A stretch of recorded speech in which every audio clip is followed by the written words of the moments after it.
pour le compte de Farba Ngom, tant le point de presse était ridicule et les arguments y développés étaient également très ridicules. Mais lorsque nous nous attendions à ce que le ministre de la Justice prenne conscience de son erreur et se ravise, nous avons constaté ces derniers temps qu'une demande de levée d'immunité parlementaire de Farba Ngom a été introduite pour des faits d'introduction d'outils informatiques dans une prison. Nous estimons que notre Assemblée est si grandiose qu'on ne doit pas lui soumettre de futilité.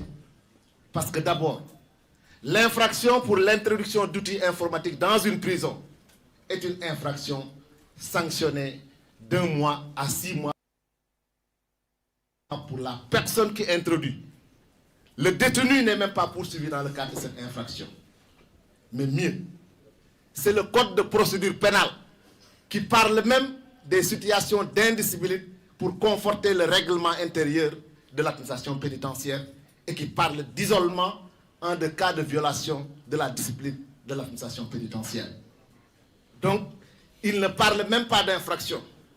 Et quelle que soit la qualification ou en tout cas l'infraction soulevée en termes de complicité ou autre, la sanction qui est prévue par ces infractions est une sanction qui n'atteint pas 3 ans de prison. Or, dans notre code de procédure pénale, l'article 127 dit que lorsqu'une infraction est sanctionnée d'une peine inférieure ou égale à 3 ans, la détention provisoire n'est pas possible lorsqu'il habite le ressort de la juridiction. Et si la personne habitait le Sénégal, la détention ne pouvait pas excéder 5 jours. Ça veut dire que pour les infractions pour lesquelles on saisit notre Assemblée nationale, pour lever l'immunité parlementaire de Farba Ngom,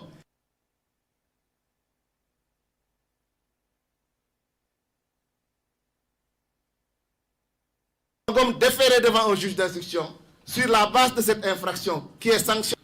Donc pour vous dire les futilités pour lesquelles on se mobilise et l'acharnement qu'on est en train de faire contre un homme. Aujourd'hui, nous sommes là parce que Farba est toujours en détention, malgré l'évidence de ce que nous disions depuis tout le temps, qu'il est innocent.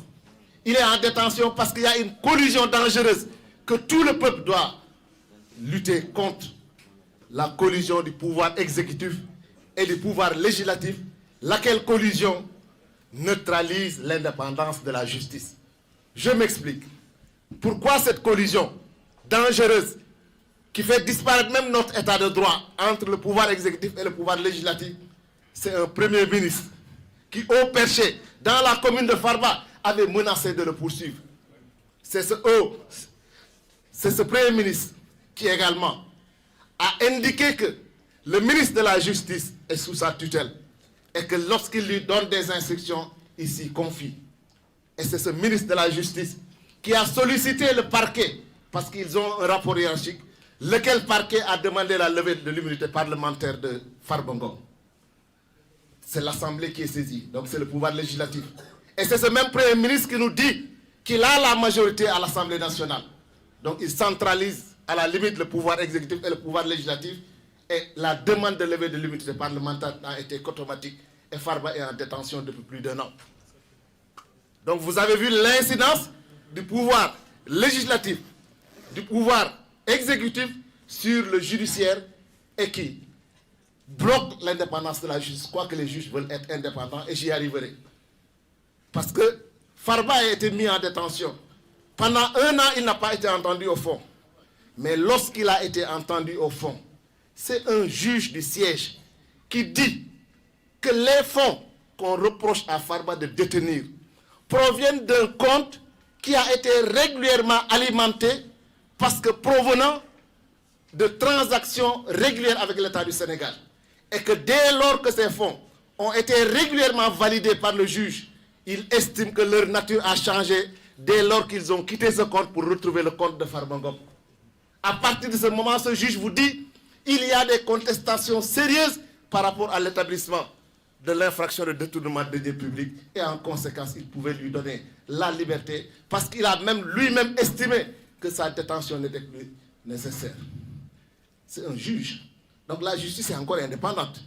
Mais il y a une collision, comme je le disais, qui fait que, parce que le parquet est sous le joug du ministre de la Justice, elle-même sous le joug du Premier ministre, instruction a été donnée, et tardivement même, au procureur de la République de faire appel contre la liberté de Farba Ngom. Oui, parce que c'est au dernier jour du délai que l'appel a été fait, parce que l'appel a pour ambition de maintenir Farba en détention. Donc ça veut dire que c'est l'influence de l'exécutif sur le judiciaire à travers le ministre de la Justice qui a fait que Farba est encore en détention. Ça veut dire quoi? La réforme de notre justice, avec les assises qui ont été faites, si on ne la poursuit pas au fond, on sera toujours dans cette situation où le politique dominera toujours le judiciaire, quoique les juges du siège feront des efforts pour dire le droit. Et dans ce dossier, ils ont clairement dit le droit. Ils ont clairement dit le droit. Mais à côté, qu'est-ce qui se passe encore? Si ce n'est encore cette collision, pendant qu'on pense finir avec ce dossier de Farba Ngom, on voit un ministre de la Justice qui se lève un beau matin, qui convoque la presse pour parler d'une enquête dont le procureur maître de l'enquête n'est encore même pas saisi du procès-verbal d'enquête. Oui, le procureur a ordonné une enquête. Ceux qui sont chargés de l'enquête ne lui ont pas encore transmis le PV, parce que le PV est transmis en même temps que la personne poursuivie dans le cadre du défèrement. Avant que Farba ne soit déféré, une conférence de presse a été convoquée et on a vidé le procès-verbal de tout son contenu. On a en plus vidé de tout son contenu, au point même d'oser défier les avocats que nous sommes, parce que Farba Ngom aurait communiqué avec certains avocats. N'en aurait-il pas le droit? Ou, comme l'a dit mon confrère Merthium, l'avocat qui est chez lui et que son téléphone sonne peut savoir que c'est Farba qui l'appelle ou qui ne l'appelle pas? Doit-il refuser de prendre une personne qu'il a appelée? Je pense que c'en est trop. C'en est trop et ça ressemble plus à un acharnement contre un individu qu'à une justice. C'est pour cette raison que nous voulons tenir à témoin l'opinion nationale comme l'opinion internationale pour leur dire que Farba est dans une situation de détention arbitraire. Parce que le même parquet qui a fait appel contre sa décision, c'est ce même parquet qui a approuvé les contestations sérieuses de M. Tahirou Sarr, pour lequel nous n'avons rien contre, qui a dit que la nature des transactions faites dans le cadre de son dossier est telle que les justificatifs ont été apportés. Et à partir de ce moment, tout ce qu'il a reçu de son compte peut être considéré comme licite. Et il en avait le droit, à partir de ce compte, d'exécuter des transactions avec ses partenaires, dont Farba Ngom. À partir de ce moment, que reste-t-il de ce dossier? Est-ce qu'on peut même continuer à poursuivre Farba Ngom? Je dis non. Est-ce que l'Assemblée nationale, je m'adresse à l'Assemblée, est-ce qu'elle doit pouvoir continuer même à lever l'immunité parlementaire de Farba Ngom, ou doit-elle suspendre même les poursuites entamées dès lors qu'il est établi et prouvé que Farba n'a rien à voir avec des deniers publics?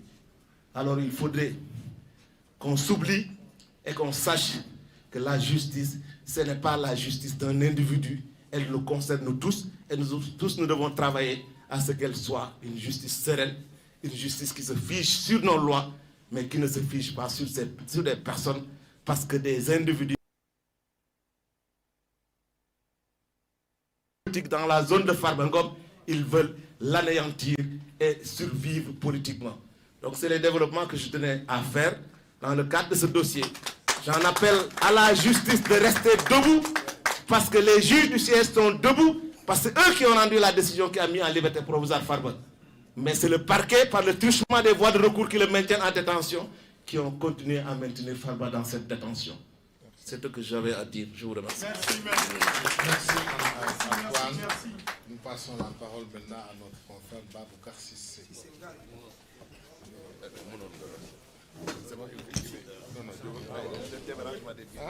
Non, tu te mets là.